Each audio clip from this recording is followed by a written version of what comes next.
जय हिंद। नमस्कार दोस्तों, स्वागत है आपका अतुल क्लासेस में। I am Atul Srivastava, educator, mentor and career coach. आज हम लोग स्टार्ट करने वाले हैं सिंटेक्स का टॉपिक। जैसा कि आपको पता है, हमारे चैनल पर आपको कंप्लीट गाइडेंस और कंप्लीट कोर्स प्रोवाइड होता है, वो भी फ्री ऑफ कॉस्ट। कोई भी इसका आपको एक्स्ट्रा चार्ज नहीं देना होता है। बस आपको सिर्फ करना कितना है, सिर्फ आपको चैनल को सब्सक्राइब करना है और अपने दोस्तों को शेयर करना है। अधिक से अधिक लोगों से चैनल को सब्सक्राइब कराइए, ताकि आपके लिए मैं इसी तरह से कंप्लीट कोर्स हर सब्जेक्ट का लेकर आऊँ, जो भी आपके कंपटीशन के एग्ज़ाम और एकेडमिक्स के एग्ज़ाम के लिए बहुत ज़रूरी है। तो अभी हमारी एकेडमिक्स की इंग्लिश कंप्लीट हो गई है 12th तक। अब हम लोग कंपटीशन इंग्लिश स्टार्ट कर चुके हैं। तो आज से हम लोग कम्पिटिटिव इंग्लिश की बात कर रहे हैं। तो कम्पिटिटिव इंग्लिश का पहला टॉपिक ही होता है सिंटेक्स या एरर ऑफ नाउन या एरर्स। जो भी एरर्स आती हैं उसमें कौन कौन सी एरर्स होती हैं, नाउन की, प्रोनाउन की, वर्ब की, एडजेक्टिव, एडवर्ब, प्रीपोजिशन, कंजक्शन और इंटरजेक्शन। तो इन सब की एरर को हमें सीखना है कि कैसे हम इनके साथ डील करेंगे। तो आज का जो ये वीडियो है बहुत ही इम्पोर्टेंट होगा। थोड़ा सा बड़ा वीडियो है, मतलब कि ये 25 से 30 मिनट का वीडियो है। नोट्स और पेन लेकर बैठ जाइए, नोटबुक और पेन, प्रॉपर तरीके से नोट्स बनाइए और फिर देखिए कमाल। आपको इंग्लिश में एक भी सेंटेंस रॉन्ग नहीं होंगे। दोस्तों, अगर आपको सच में कोई गवर्नमेंट जॉब पानी है तो आप सिस्टमेटिक वे से जो भी 15-12 सब्जेक्ट हैं उनको अच्छे से कंप्लीट करिए और उन पर अपनी पकड़ बनाइए, तभी आपको गवर्नमेंट जॉब मिलेगी। एक भी क्वेश्चन गलत करने की माइंडसेट से मत जाइए। पेपर में जाइए तो आप ये सोच कर जाइए कि 100 में 100 सही करके आएंगे। अच्छा, 100 में 100 सही कैसे होगा और कब होगा? जब आप सारे नोट्स को अच्छे से समझ लेंगे, चैप्टर के सिलेबस को अच्छे से पकड़ बना लेंगे हर सब्जेक्ट की, उसके बाद उसकी प्रैक्टिस कर लेंगे, तो आपको सेंटेंस या कोई भी चीज़ गलत होने में, कोई भी सब्जेक्ट का क्वेश्चन गलत होने के चांस ना के बराबर हो जाएंगे और तभी आप सेलेक्ट हो पाएंगे। तो आइए हम लोग जानते हैं, आज से हम लोग शुरू कर रहे हैं कंपटीशन की इंग्लिश, जिसमें पहला टॉपिक है एरर ऑफ नाउन। तो आज हम लोग एरर नाउन की सीखेंगे कि नाउन की एरर को कैसे रिमूव करते हैं। तो सबसे पहले नाउन के बारे में आप जानते हैं कि noun is the name of any person, place और थिंग, या किसी भी नाम को संज्ञा कहते हैं, नाउन कहते हैं। नाउन दो तरीके से डिवाइड हैं, एक तो कास्ट के आधार पर कास्ट के आधार पर और दूसरा नंबर के आधार पर। Very good. तो जो कास्ट के आधार पर नाउन है वो 5 हैं। ये देखिए, ये 5 हैं। पहला है प्रॉपर नाउन, पहला है आपका प्रॉपर नाउन। थोड़ा मैं जूम कर देता हूँ जिससे आपको और अच्छे से क्लियर हो जाएगा। तो पहला है प्रॉपर नाउन, दूसरा है कॉमन नाउन, तीसरा है मटेरियल नाउन, चौथा है कलेक्टिव नाउन और पांचवा है एब्स्ट्रैक्ट नाउन। 1 मिनट में आपको ये बता देता हूँ। प्रॉपर नाउन किसी भी विशेष व्यक्ति की जब मैं बात करता हूँ, राम, श्याम, गीता, सीता, यानी कि विशेष का मतलब क्या?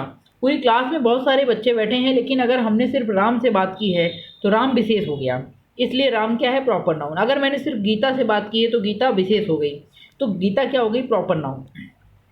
उसी तरह इतने सारी सिटी हैं, लेकिन अगर हम केवल कानपुर की बात कर रहे हैं तो this is called proper noun. तो आई थिंक आप विशेष का मतलब समझ गए हैं कि प्रॉपर नाउन किसे कहते हैं। प्रॉपर मीन्स विशेष, स्पेसिफिक।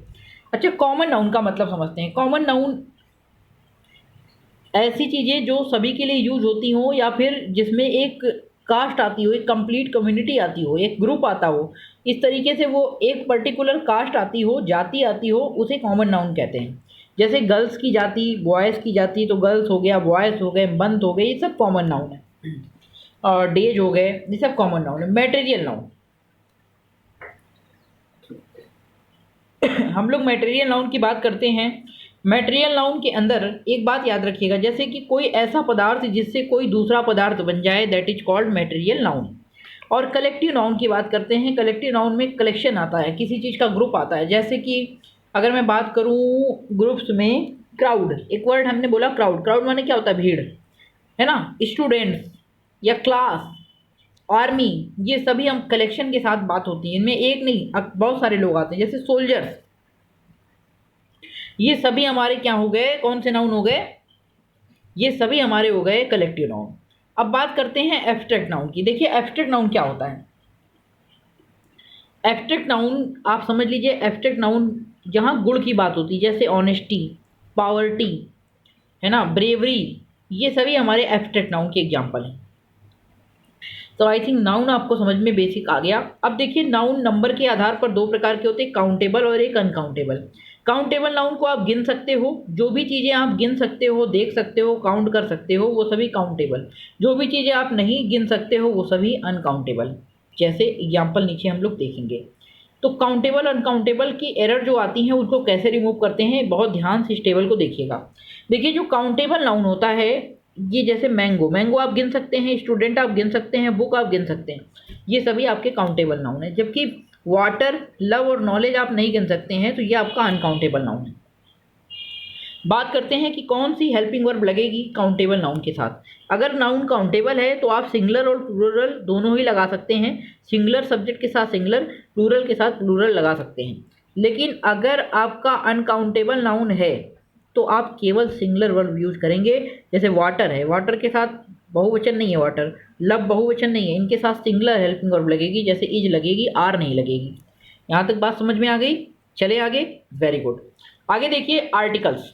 आर्टिकल्स काउंटेबल नाउन में आप तीनों आर्टिकल का प्रयोग कर सकते हैं, जबकि अनकाउंटेबल नाउन में केवल एक ही आर्टिकल का प्रयोग होता है, द का प्रयोग।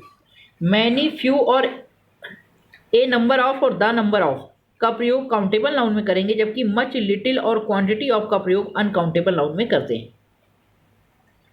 अब देखिए अनकाउंटेबल नाउन जिसे नहीं गिना जा सका, मैंने पहले बता दिया। एग्जाम्पल देख लीजिए, much money was wasted on the show. अब एक बात समझिए,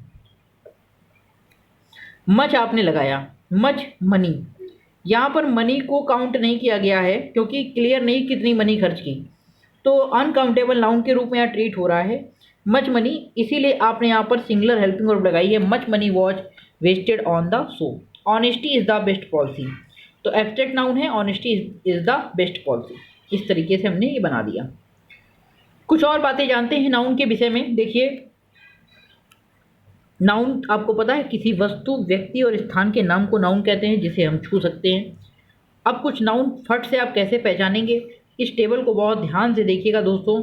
अगर कहीं ऐसा वर्ड आपको लिखकर आ जाए और आपसे कहा जाए कि नाउन पहचानिए, तो आप कैसे पहचानेंगे?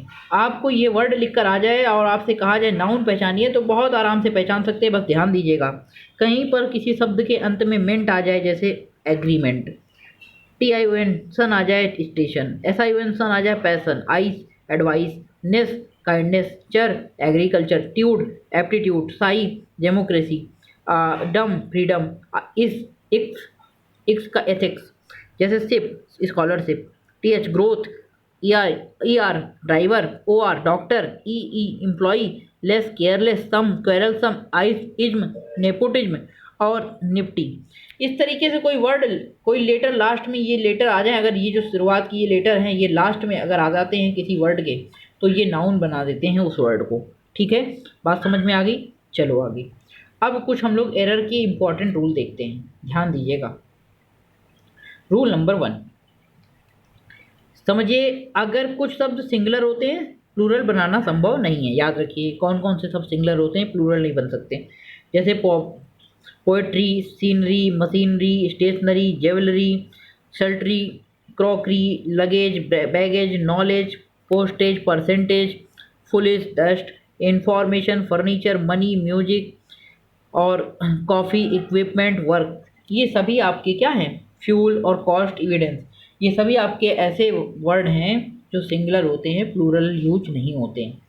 ठीक है, अब आपको इसमें कुछ एरर दी होगी घुमा फिरा के, इनको कैसे सही करेंगे? जैसे कि एग्जाम्पल देख लो भाई, the poetry of Tagore is immortal. The poetry of Tagore बिल्कुल सही, पोइट्रीज नहीं है, पोइट्री है, इसलिए ये सही है।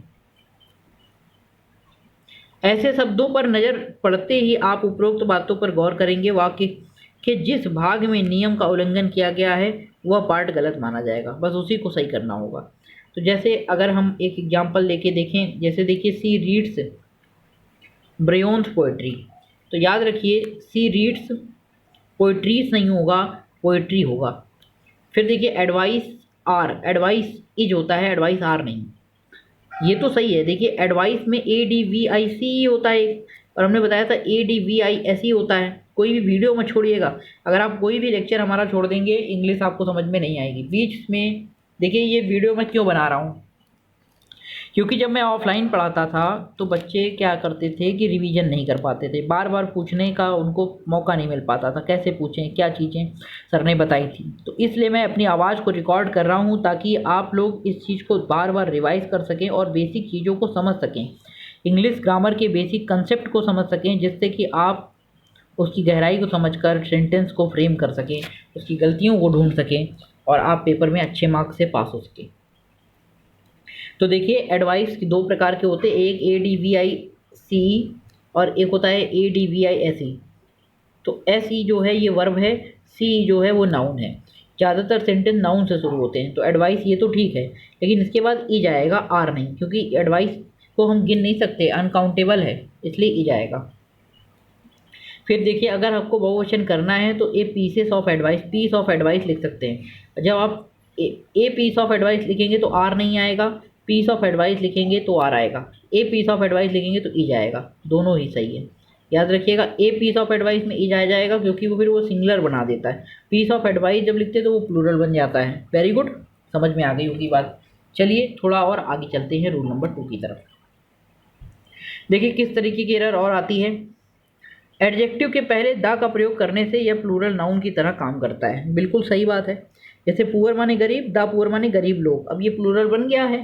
एग्जाम्पल देखिए, द पुअर्स आर ऑनेस्ट, जब द लगा हुआ है तो एस लगाने की ज़रूरत नहीं है, ये ऑटोमेटिक प्लूरल हो गया।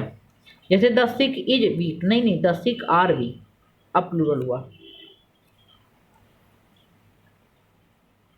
रूल नंबर 3 देखते हैं अब हम लोग। देखिए कुछ नाउन हमेशा प्लूरल में होते हैं। पहले हमने बताया कुछ नाउन सिंगुलर होते हैं, अब हम पढ़ रहे हैं कुछ नाउन हमेशा प्लूरल होते हैं, इनका सिंगुलर फॉर्म नहीं बनता है। जैसे tongs, troops, tidings, binoculars, billiards, wages, उसके बाद works, annals, athletes, athletics, bellows, pliers, scissors, gallows और अर्चियोस। इस तरीके से ये वर्ड हैं, ये प्लूरल में यूज होते हैं हमेशा। एग्जाम्पल देख लीजिए, my father gave me a pair, एक सेकेंड थोड़ा मैं बड़ा कर दूं, my father gave me a pair of binocular, binocular नहीं बिनोकुलर्स इज राइट, एस गलत है। चलिए रूल नंबर 4।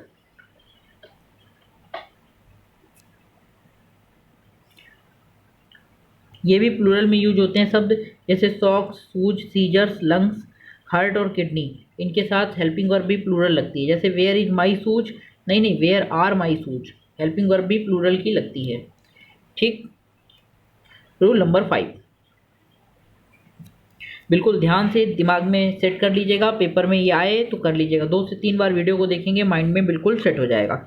जैसे देखिए, विषय के नाम और कुछ बीमारी, ये याद रखिएगा, विषय के, एक सेकेंड, विषय के नाम और कुछ बीमारी के नाम जो देखने में प्लूरल होते हैं लेकिन वो सिंगुलर और अपने साथ वर्ब भी सिंगुलर लाते हैं। जैसे रिकेट्स, देखने में देखो प्लूरल है लेकिन ये एक ही रोग है भैया। रिकेट्स माने क्या होता है, सूखा रोग। Measles, mumps, physics, economics, mathematics, statistics, ethics, linguistics. जिसकी हिंदी ना आ रही हो, डिक्शनरी लेकर या मोबाइल में डाल के ज़रूर पढ़िए। खुद से आप जब करेंगे तो आपको सारी चीज़ें माइंड में सेट हो जाएंगी। अब एग्जाम्पल देखते हैं हम लोग। चलिए, अब इन्होंने जैसे लिख दिया, rickets are caused due to deficiency of vitamin D. ठीक है, रिकेट्स जो है वो विटामिन डी की कमी से होता है, लेकिन रिकेट्स के साथ आर क्यों लग गया? रिकेट्स को आपने बहुवचन क्यों मान लिया? रिकेट्स तो एक वचन है ना। रिकेट्स अपने आप में ही एक वर्ड है, ठीक, उसको एस लगा के प्लूरल नहीं बनाया गया है, तो रिकेट्स इज होगा। अब राइट। फिर देखिए, एथिक्स इज होगा, मैथमेटिक्स इज होगा, ये चीज़ याद होनी चाहिए। देखिए, इन विषय बीमारी के पहले आर्टिकल नहीं होना चाहिए, इसके बाद आने वाला वर्ब सिंगुलर, और परंतु इसके पहले यदि पजेसिव एडजेक्टिव का प्रयोग किया गया है तो वर्ब प्लूरल हो सकती है। चलिए ये आगे हम लोग सीखेंगे। Rule number next.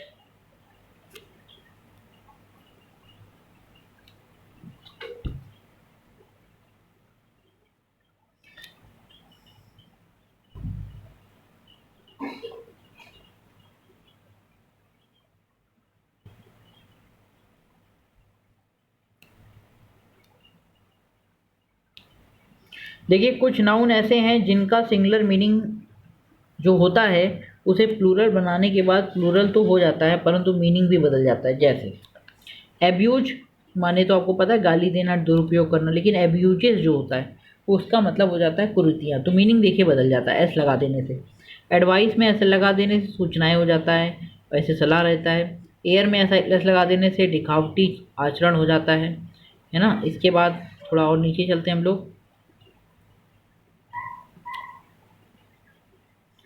आयरन में एस लगा देने से, आयरन माने लोहा, आयरन्स माने बेड़ी, नंबर माने नंबर्स माने कविताएं, नंबर माने संख्या, पेन माने दर्द, पेन्स माने प्रयास, टाइम मीन्स समय, टाइम मीन्स काल, फ्रूट मीन्स फल, फ्रूट्स मीन्स परिणाम, वे मीन्स रास्ता, वेस मीन्स व्यवहार।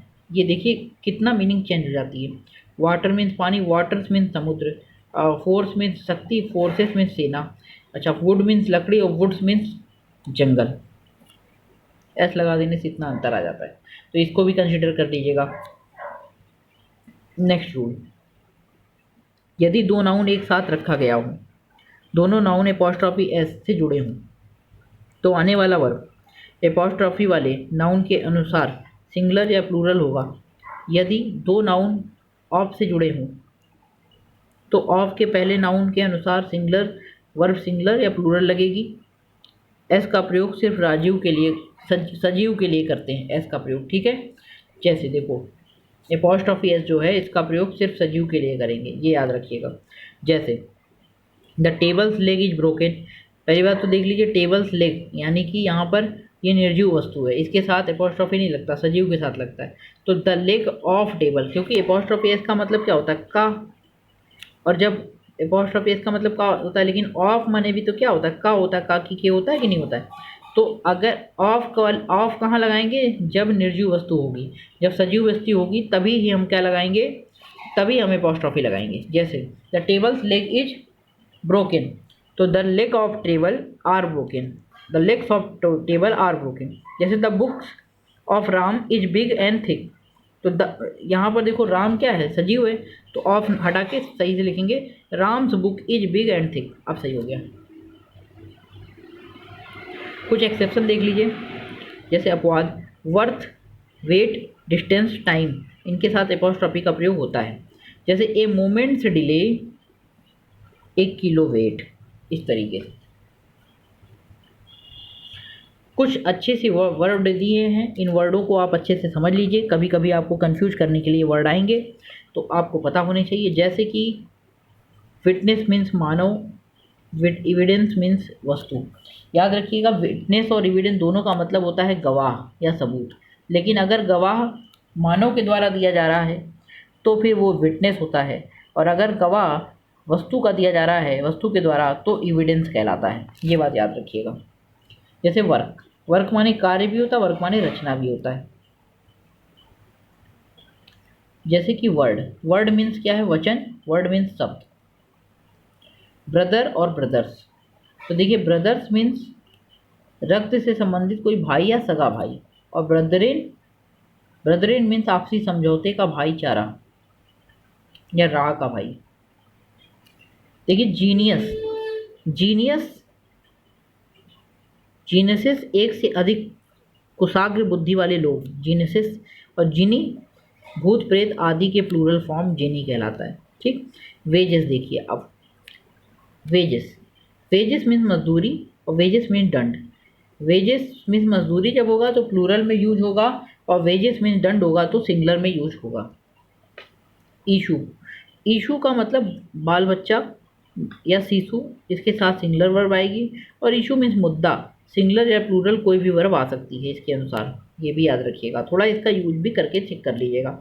जैसे फोर्सेस, फोर्स मीन्स होता है शक्ति, फोर्स मीन्स होता है सेना, दोनों मतलब होते हैं। सिंगुलर में फोर्स मीन्स शक्ति और प्लूरल में फोर्स मीन्स सेना।